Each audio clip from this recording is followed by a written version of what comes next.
بس إن شاء الله يا رب الويكند هذا يكون في شمس at least. Okay.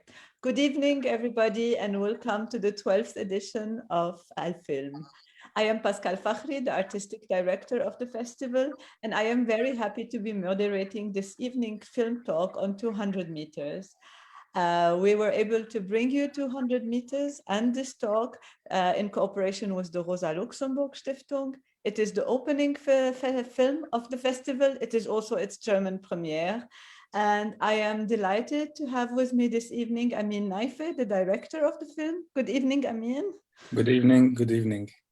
I also have with me Odeh, the producer of the film. Hi, May. Hello. And I also have with me the amazing Ali Suliman, the main actor of 200 meters. Good evening, Ali. Good evening, Pascale, to you and Thank you. the people on the festival. Thank you. I'm sure our audience is very excited to have all the three of you, as I am this evening. But before I start the discussion, I would like to congratulate the three of you on an amazing film and a beautiful success story. It has taken you 7 years to finally bring 200 meters to life and to our screens. And it has made its debut in the Venice International Film Festival, where it has won the BNL People's Choice Award. Then it went on to Alguna, where it won 3 awards, the Critics Award, the Fipreschi Critics Award, and the Audience Award for exemplifying humanitarian themes. And you, Ali, you won the Alguna Star for the Best Actor. Congratulations. Congratulations. Thank you. Also to Ameen and also to you, dear May, for winning the Variety Middle East and North African Region Talent Award, also in Alguna. And you are the first producer and female to ever win that award. This is amazing. Congratulations. The list of awards won by 200 meters ever since Alguna is pretty big. It has won awards in a lot of festivals worldwide, and I will not go on enumerating all of them. It will be extremely boring for our audience. But for us too. I imagine. So I will first start with you, dear Ameen. Mabruk. This is your debut film, and it is an amazing work you did in this film. You wanted to tell the story for quite a while now. As I mentioned, 200 meters was in production for 7 years. And in your interviews, you often say that the story of the film, the story of Mustafa, and a lot of the characters are based on your personal experience and on people you encountered. Can you tell us a bit about how this story came to life? Yes, thank you. The story came to life as I experienced it. You know, I myself have been separated from my family, from the family of my mother, my grandparents, my uncles. And I literally grew up in that village. And the wall was built during the early 2000s, and then suddenly I could not go there anymore. And of course, that brought a lot of bad memories and tragic memories of separation, you know. And it was not only my story. As I am living this, like this kind of relationship, you get to know other people who have the same stories. And it kept building up and building up. And then when I was in the film school in 2010, it was in the writing workshop. I started to, you know, to think about it. And then after film school, I wrote the first draft. That's when I told May, I have a script. Let's shoot it next year. I didn't know that it will take more time. Okay, so this is a very personal film for you. And how was it to wait so long for the film to finally happen? It was very difficult, to be honest, because most of the time when we were presenting or pitching the film, we developed a very strong pitch, me and May, and we always got the attention, and like everybody is like fascinated about the story and the concept of 200 meters. But then Palestinian cinema put the standard really high, you know, and I was not known. I didn't have much of a like previous work. So I was like, there was a big question mark about me. Can you really do this film? So it took us a while, and then May thought that we should make a short film, which we made. It's called The Crossing. Yes. In 2017, and after that, life changed. And May can tell you more about that. Yes, I wanted to ask you a little bit more about that. May, this is also the first long feature fiction film that you produce. You have already often collaborated with Ameen for The Crossing. That also was a part of the ALFILM program, the 10th edition of ALFILM. And you also often work together, you as a director and him as an editor, as I understood correctly. What did you think the first time he came to you with this idea about 200 meters? First, I'm happy to be part of this talk and to have this and to realize that this festival can happen even if it's online. I was like really wanted to be there with you in Berlin, I guess everybody as well, because this year is a special year for me. I have 3 films in the festival, 200 That's meters, true. and also in vitro. So this is like really a big participation. It's like, I feel it's the festival is the family in a way. As it was all the time. For 200 meters and meeting Ameen, I met him the first film that I did I produced a short film, and then I met him for the first time, and he was like working as a technician, and then he came to me and he said, you want another opportunity, and he was also in a production that I was in as a second director assistant, and there he told me the story. And when he told me the story, it's like really a touching story, especially he say it all the time with passion. You feel that he's really believing in the story and it touching me. And this is exactly why I changed my career from a director to producer, because I really want to see this kind of really touching, emotional stories on the big screen. And we followed this for sure. It was a long journey because you need time to develop the story, to write it well, and to have especially Ameen is the first time director, and we're coming from Palestine where we don't have, also the Arab world, we don't have like a lot of infrastructure for film, a lot of funds. So you need to design a puzzle to set this. And at the end of the day, it was a long journey. As I always say, with this journey, the film got mature, Ameen got mature, I got mature, the whole thing. And I guess with 7 years, it was ready. And I remember a discussion between me and Ameen, because when we shot the story, we didn't completed the budget, to be honest. Yeah. And we said, me and Ameen, it's like, shall we wait another year for more financing? And both of us were really determined that, okay, this is the right time, even if we don't have the whole budget. So, and we were like really lucky because we shot it in summer 2019, and in 2020, if we waited it, I guess 200 meters will not be a film. So I'm happy. We were so lucky and that we managed to put together 200 meters and to make it happen. And with this journey, I would really would love to really thank first all the partners that help us to do 200 meters, all the cast and all the crew that really it was a really tiring journey also to shoot in a really low budget, 3 weeks as well. It was not a lot of days, but with their passion and believing in the project, we could manage to do 200 meters. And also I wanted to add that it's really crazy, but yes, it was my first time as a producing a feature, and Ameen was the first time director also a feature film, and we have the production designer was the first time doing production designer as a feature, the makeup as well. So we have like a lot of really nice fresh team in a way that are doing this as a first time. And that's why it was a lot of passion, and you can see this love in the film itself. Absolutely, you can see it. And I think this passion also is part of the success story of the film. So congratulations for all of you. And I will come back to you again because there are a lot of things I would like to know about the making of the film. But first, I would like to greet Ali Suliman. I don't even know if I need to introduce you, Ali. I think all of our audience know you already. You are one of the most talented Palestinian and Arab actors on our screens lately. You have been in many Arab and international movies, short films. Your career took a turning point when you took the main role in Paradise Now by Hani Abu Assad, which was nominated for an Oscar and won a Golden Globe Award in 2005.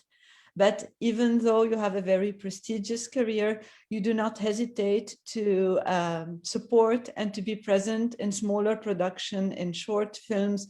We also have you in Maradona's Legs, which is playing in this year's edition program, also produced by May, as she already mentioned.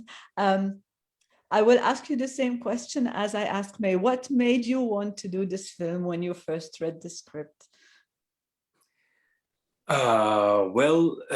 First of all, the script. When the script written well, and there is a story, interesting story, there is nothing like can stand against your belief in. And there was a really good script and a story, and you know, it was everything there. So and when I met, of course, like May introduced me to Ameen, because me and May, we know each other since long time and we are friends. So she talked to me about Ameen. This is his first film, and I saw his short, and I met him the first time, and we talked. So I fell in love with this guy, and I felt like he had the potential, and since we are Palestinians and we don't have industry, as you mentioned, like I work everywhere in the world, and for me to come back to Palestine every time and to give and to believe in new talents, as I wanted myself when I was in his position for my first opportunity, like I need someone like to believe on me and to give me the chance, and I mean have it, because he is so talented and he deserves it. So that's why we have to give back, and it's very important to believe in new talented directors, actors, because we have a lot, and every time we have new generation that needs this opportunity, and this is part of our journey to fight occupation and to survive the occupation, because this is our gun. For me, cinema, it's our gun. So if we stick together and help each other, and we give the flag from this generation to the other generation to the other generation, we continue and survive against the occupation and the apartheid and the injustice. Yes, absolutely. Thank you so much for these words. I have to jump to another subject. I mean, I would like to talk to you about the plot of the film. You start a little bit like the film starts a bit like a social drama. In the beginning, you introduce the character, you put him in context. We get to learn to know him, to know his attachment to his family, his daily struggles. And then when the accident happens to his son and he cannot cross the border, we are transported into a road movie. And we are suddenly in a pulse-pounding odyssey, going 200 kilometers to make to cross a distance that is just 200 meters at the end. So I wanted to ask you, did you want to make a genre film in the beginning? Was your aim to make a road movie, or did the story take you towards this direction? Yes, actually, at the beginning, when I started writing, it was more it was more focused on the road movie, on the journey, and the family drama was less important in the early drafts, as I was, I was a fresh graduate, and I was consumed with the idea of making a genre and an entertainment, so that I can tell the story, but at the same time somehow make it commercial. But then the story said no. The story said it doesn't work. If we have to care for Mustafa that he makes it to the other side, we need to understand what is the context of this man. So yeah. So then, of course, I'm talking about 8 drafts. So it has been like, but the 200 meters, like the core, like the title was 200 meters since the beginning, okay. And the fact that he has to go through this journey also was the same. What changed is the balance between the social drama at the beginning and the journey, which it took me a while to really understand how to balance it. And yeah. And I'm so happy about some script doctors that you didn't really go by their. Yeah. Okay, what happened? Can you give us an example? Well, there was a script doctor that I will not mention the name. I wanted to make a realism, to tell a real story.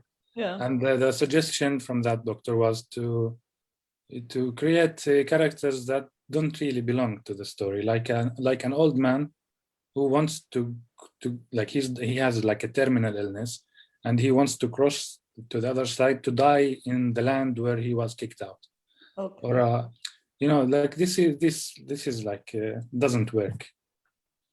So yeah. Over romanticizing the story. Yeah, with exactly. Stereotyped characters. Stereotypes. Yeah. And May, how difficult did the fact that it is a genre film, did it weigh in the financing process? Did it make it more difficult, or did it make it more easier? It's really crazy because, as a setup, everybody was liking the separation and the idea of 200 meters. But the idea that if you see the financing of our film, it has a special financing, so it's not has like classical way, like say or Germany or this biggest Western funds, because they had a problem with, they wanted more social drama, they wanted more this explanation of the family and the separation, blah blah blah. They couldn't really realize that understand the road movie thing. And for us, it was really kind of crazy, because we thought, we're doing a genre movie, this will be different, it's a unique style. But in the Arab world, they like more the road through movie. They didn't want to have this explanation and the social drama. And in the West, no, they liked the more social drama, and they didn't want so it was kind of fighting to each other. And at the end of the day, you keep trying, and it's a journey, and really you find the people who believe in the story, and they will be with you in this journey. And that's why a lot of people liked it and thought about it. But it's great to find people who believe in you as it is. And actually, me and Ameen, we were like really trying very hard not to make any sacrifices, because we wanted to make the film as it is. And our partners were really great, that they give us the whole freedom to do whatever we want. And Ameen literally did exactly what he wanted without any sacrifice. It's amazing. This is also true. It's something we often hear. financing parties are usually not interested in genre films from the Arab world, which is really a shame. Social realism is interesting, but cinema is much wider than social realism, and genre film is definitely a part of it.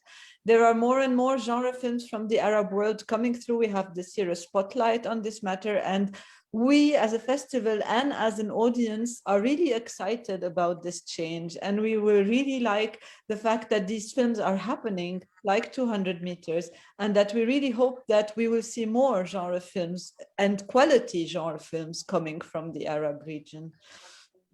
Yeah. The problem is like year and year in the Arab world, are the platform of having funds are really being like less and less, and this is really a big challenge. Like to produce a movie always is like really a miracle. So I all the time say I salute everyone who just like managed to complete a film, because it's not an easy job, especially coming from the Arab world. It's a lot of a pain, and now with Corona, it's even more and more craziness. So I first of all, I really want to thank you for and the film to curate this kind of really nice films in Berlin, and salute all the filmmakers, because they really deserve the support. Absolutely, absolutely. Ali, I wanted to talk to you a bit about Mustafa, about the character. You are the really central part of the film. The camera never leaves you, and your performance brings so much layers and so much deepness into an already masterfully written and extremely complex character. What did you like the most about Mustafa? The fact that he's away from his family, the fact that everything normal somehow should be, it's not. So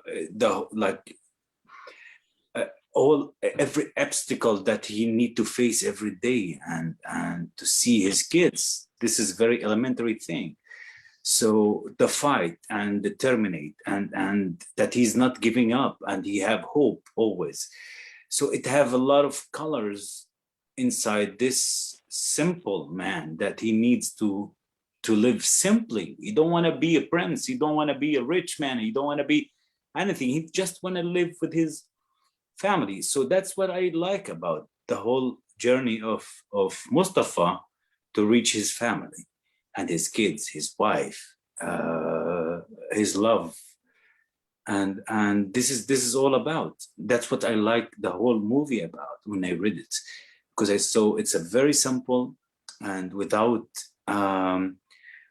trying to make something that to exaggerate, let's say, the thing. And this is what me and Ameen, before we start to work, we spent like almost a week and a half just working on a script, and every single scene, like we really try to work on it, and to add some things to the scenes, and some the cliche, even like we just throw it up because it doesn't really take us to anywhere. So we wanted like to keep the line sharp, and to follow this journey about Mustafa, and just like to know how he is feeling from moment to the other. And I think, I mean, he success to really show that to the audience at the end. And it was a very challenge for me, because I heard many stories and I saw many stories. One of them, like when Ameen tells me that this is part of his world, and he suffered that. And back then, if I go to 2011, I did a film called Mars at Sunrise, and it was based on the same kind of situation, about a Palestinian artist painter, Khalid Zaroub. They split like the wall just split his home into two. So if you want to go from this room to the other room, so he's like this side is the West Bank and the other side is Israel. So this kind of absurd. So we live this since the wall started to be built, and you hear many stories about people who get separated by the wall, and many families are from the the two sides of the wall, and they are separated from each other, and we live that. And when you do that in a film, so you feel just like it's not just about role, it's about you carry many pains in your shoulders and you have to really deliver it right to the others. Yes, that's true. And also, this is very interesting what you are telling. This story that is specific to Palestine and to the situation there is also so much able to reach people. Even here in Germany, I was talking to a journalist who was telling me, watching the film, she also remembered how it was for her in her youth in Germany when Berlin was divided by the wall, and that this spoke to her particularly. Another one was telling me actually something completely different, which I didn't thought about, but it made me think. The story of Mustafa and his wife living so close to each other, but not being able to see each other the way they want, is talking to us right now in Corona under the lockdown, when we are living so close to people we love and that we are not able to see them anymore. So through a story that is just so specific to this country, you have managed to do something that is universal and that is talking to people Exactly. who don't even know this region or this country.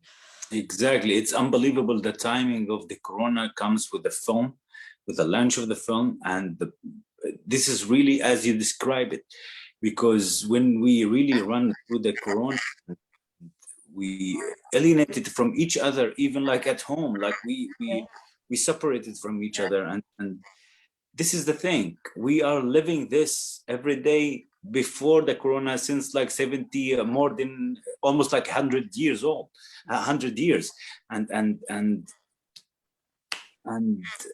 it's unbelievable, like how the timing of the film and the situation around the world, and it's everything perfect, I think, for the film. I remember while we were shooting the film, it was Ali's son's birthday. And he came to me and it was like really a big scene. He told me, listen, tonight is my son's birthday. And I said, okay. And we were late, it's like really crazy. And we couldn't finish. And I said, Khalas, I gave him a promise because we're shooting a film about a father who couldn't be with his son. So, so we changed a lot of things so Ali can go to his son to because yeah, it's crazy, and this is what is nice about 200 meters and living in Palestine. There is small details that sometimes it's the big news and the big headlines cover them. Yeah. So such a small details, and that's why we wanted to have this kind of local stories and local men inside the characters inside the car, that each one of them has a reason to be and a story to be on the other side, because sometimes these little details are forgotten because we are living the big things, it's like the killing and the suffering and being in prison, but the small details, life details, we trying to forget about them. Yeah, absolutely. And these small details also brought these characters so much deepness and complexity. And I mean, when I was watching the film, I also often had the feeling that I was so close to Mustafa that I felt that I knew him, but in the same time, there are so many things about him that I didn't really know. Like, he never really explained why he didn't want to have an Israeli ID. We could imagine why, but we never really knew. Also, when Anne asks him, how come you speak so well English, or how come he speaks so good Hebrew? We know these things without really knowing him, and this brings him so much closer to us because we know people without knowing a lot of them, and this is so true. So I don't know, do you have explanations for that, or would you rather not explain these parts of his character? This is the magic of Ali Suliman. I have no doubt. Yes. But I think with these things that you mentioned, maybe I didn't want really to explain, Yeah. because because I was more focused on the now, you know, on what is happening now with this person, and that whether why didn't he get the ID? There could be a million reasons, you know. Absolutely. So, and I tried to talk about it when he goes to the smuggler, and the other Palestinian travelers, they start questioning him, you know, which happens, like it is something that people do. And like he didn't even answer them. He doesn't want to tell anyone, like it's his business. So yes, I often also imagine that's what he will tell me, or that's if I asked you, that's what you will tell me. Like, you don't need to know that. But because we don't know, and because he's such close to us, we are always very much attracted to him. I will add something here.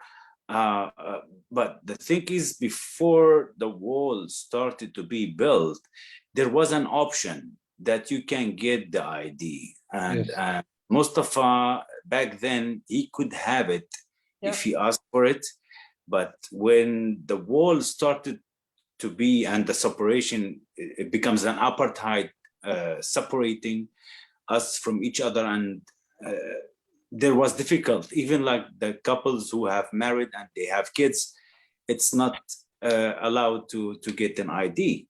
Yeah. So when he have the choice, he don't want to. I think he didn't want to have this ID because he's a Palestinian and he's proud of being Palestinian. He don't need like to have this ID to be what for. So and then when the situation gets more difficult and they need to be close to each other, so it becomes closed. And when she asked him back then, when you had the opportunity to get the ID, you refuse it, and he said like, I don't want it because no need to have it. I am a Palestinian. He wouldn't know that there will be a wall, you know. No. Yes. Yeah. But even when the wall came, he never regretted this decision, or at least we don't feel that he did. He do somehow like have regret between him and himself, but you can see this pain in his eyes, in his act, but he will never. It's his dignity, like cannot really release it, because we do have dignity. Like, because of ID, I have to suffer all my life, and to just to have to feel a privilege than the others. I don't want this privilege. Yeah. I would rather like to suffer every day and to whatever. It's like he goes against he wants, like all he wants to be with his family normally. Yeah. That's all, and he cannot leave his mother behind it too. Yeah. Yeah.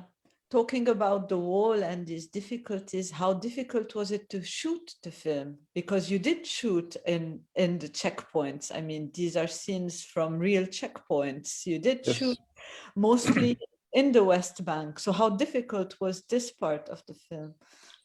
Actually, when I was writing, I was telling my, you know, I have many checkpoints. Yeah. And she said, don't worry. Like, write what you think, what you want, and we will have a solution. And I thought that we would like have a budget to build these locations, but it was not an option. So we had to work with what we have to really actually shoot on real locations, checkpoints, watchtowers, the crossing, you know, where the workers go to cross to work on the other side, and the wall. So of course I was worried the whole time, you know, because you don't get permits to shoot in these areas because they are controlled by the Israeli military. But we had a really brave cast and crew, and I think we tried to be fast. And I want to salute the first assistant director who is listening to this meeting, Alex, who is in Berlin now, because also like it was his job to make this possible. You know, we shot in 22 days in 35 locations. So, yeah. Yeah. And also, it's worth to say that part of the checkpoints, we built it. Okay. It was very real, and this is also like really a salute for the production design and his team, because also you can't see it in the film. Because the exterior we shot it in a real location, but the interior mostly we did it, we built it ourselves, and that's to be honest, I was really surprised when I saw it in the because it was really matching everything, and it was really good. As Ameen said, we work in a really shifts. We didn't shoot all the locations at the same time because of security. So we had like to shoot very quickly small scenes, and the next day we come back again, and we had like to have 2 teams as well shooting at the same time. But without a great crew and a great cast, we couldn't manage, to be honest. Yes, I imagine it must have been really difficult. So I guess the parts where Ali is talking to the woman behind the counter or at the checkpoint, these are the parts that were built. I mean, you probably didn't film it as well, sitting there.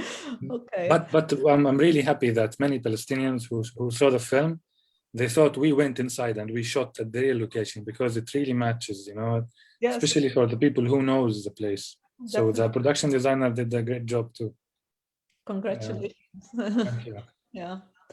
Okay, I wanted to check with Karen if there were questions from the public, but since she hasn't written anything in the chat, I guess there isn't any. So well, we still have 10 minutes, so I will keep on. I will ask, you know, she just wrote us no questions. Unfortunately, people are a little bit shy asking their questions online through the comments. So I will take the opportunity to ask you a few other questions that I wanted to know. So we were talking about the fact of shooting the film in 2019 and finishing it. But I was also listening to you, Ameen, saying that actually some parts of the post-production happened during the pandemic. Can you tell us a little bit about how this happened and how does it work to make films during the pandemic? Well, yeah, that's not a happy story to share. I was lucky that we finished the editing before the pandemic. I did the editing in Cairo. Okay. And I just came back before the lockdown, 1 day before the lockdown. Oh. And then we were like, okay, what is happening? The pandemic, what is this? And okay, we have to finish the film.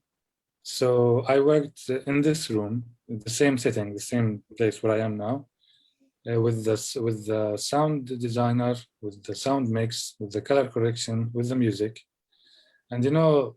And the posting. Don't worry, don't forget that. What? And the posting. Yes. And he was sending lines to send him back to and you know, like, it is my first film. Like, I was waiting for this experience to go to the studio and to have this you know, privilege as a director, you know, to talk and to communicate and to try things.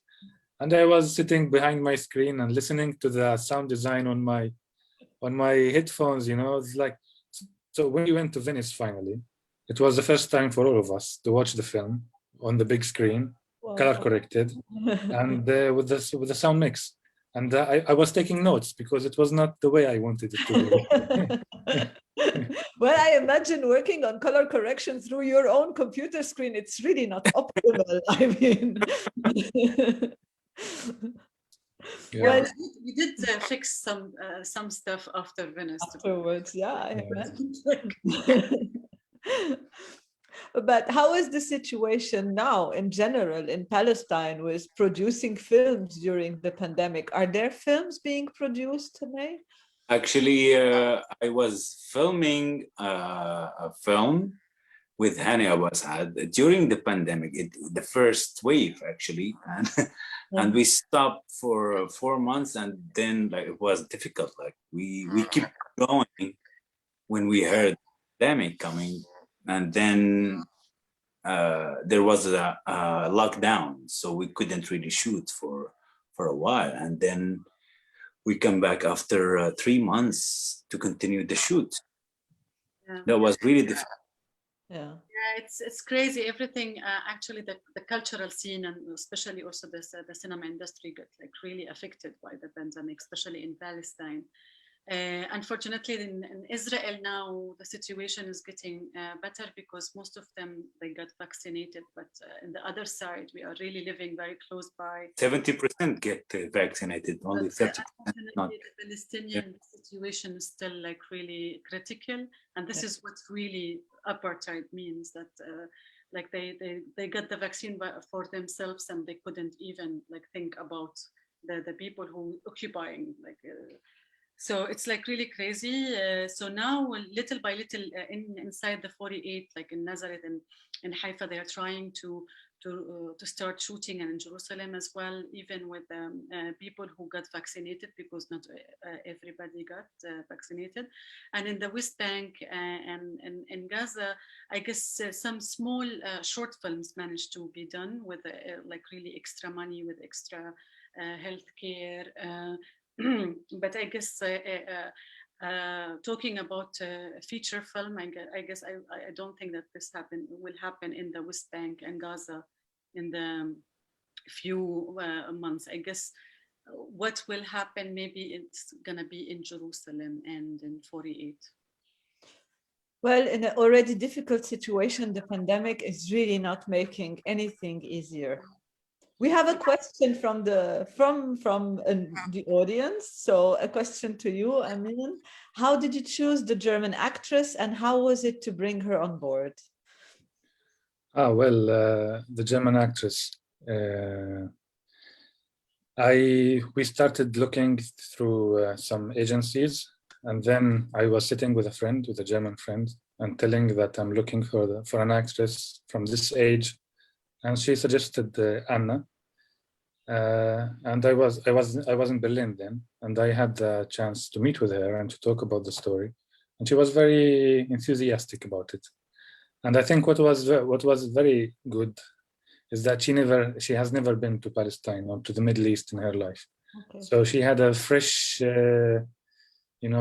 Like she was really like discovering the place. So she was like very close to the characters too, and some because I remember when we were reading the script with the whole cast, she didn't understand the context. She didn't understand like what is a settlement, what does a settlement look like. So but I think this was helpful. But the difficult thing was, because like the cast, we all speak Arabic, and she's the one who's speaking English. Yeah. Sometimes to speak to everyone, I would have to switch between English and Arabic, and that's not easy, especially when you are stressed. Of course. So I guess her situation in the cast mirrored a little bit her situation in the film, because she was also this outsider who were discovering. I mean, there are many layers to this character. I think after Mustafa, she is the second most complex character of the film. We get to know her also bit by bit. First, she's a German filmmaker making this film about the life of the Palestinians and the difficulties. Then there is Kifah, who tells this lie about her, and suddenly she has these Palestinian origins, before we finally discover that actually her father is Israeli, and that this is her way of, maybe rebelling against where he comes from and her own identity. And also how she reacts to things is extremely important, because it changes the whole energy between all the Arab characters. So she is a very important figure in this film. Definitely. How did you decide to make this character? What made you want to include her in the film?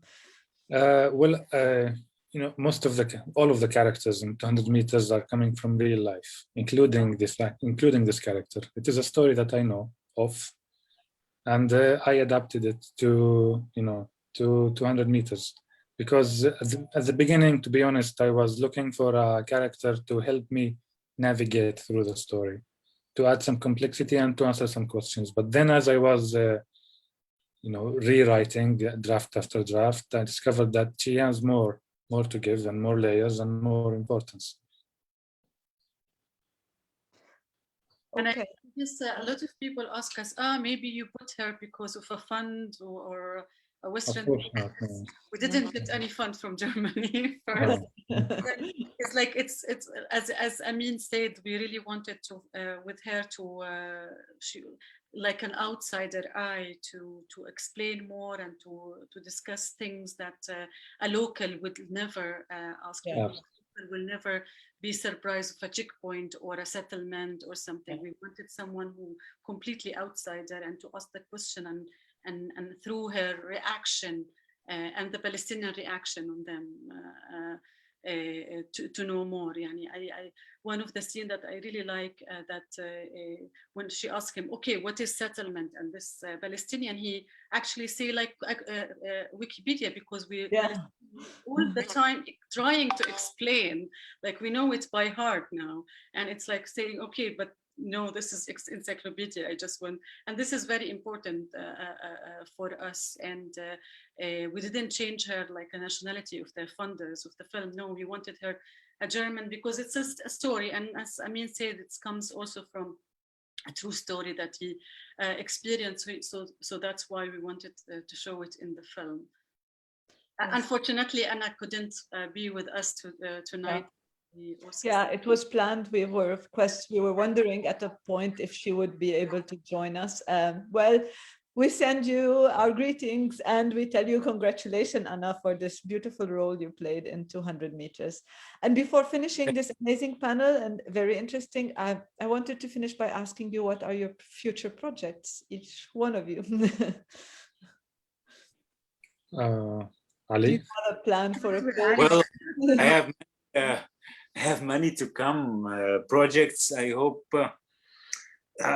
Well, as I mentioned lately, I finished the film, Palestinian film with Hani Abu Asad, and the Egyptian film by the director Mohammed Diab. And I had a Lebanese film with the great director Ghassan Salhab. And lately I just finished American films called the Arthur the King. So next year, I hope all these projects. I think I forgot something. Oh yeah, the Estonian film. I have Estonian film also. Maybe this year, maybe next year. So you never know. Congratulations. I'm looking forward. I really am. I love seeing you on the screen, and I think I'm not the only one here. So really looking forward. Ameen, do you have any plan for a new film? Actually, I am developing an idea for a story about a boy. Actually, there are two projects. One is with Mai. Like she is developing a project with an Italian writer. And at the same time, I am developing this story. It's a story of a boy who comes from this age, of smartphones, and he doesn't know how to communicate with anything. And it's a coming of age tale of him meeting an old man in a village and how this will change his life. This is like a very short. Not very professional pitch, but this is the story. Sounds cool. I'm really looking forward. Yes. And you, May, do you have any upcoming projects you would like to share with us? Yes, we have like now a project that it's a documentary with Alex Fakhry and Thomas Pascale. It's in the post-production. I hope this year will be finished as well. And then we are developing different projects, shorts and fiction, as Ameen said. And I hope it will be, we're going to manage to shoot end of next year, inshallah. Fingers crossed. Well, thank you so much, the three of you, for this amazing talk. I didn't see the time passing. It flied away. It was really very interesting.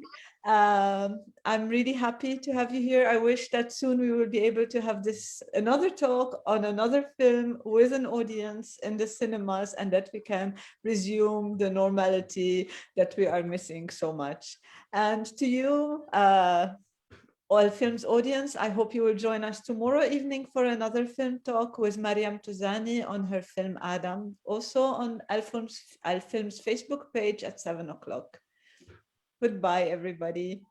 Goodbye. Bye. Thank you. Thank you.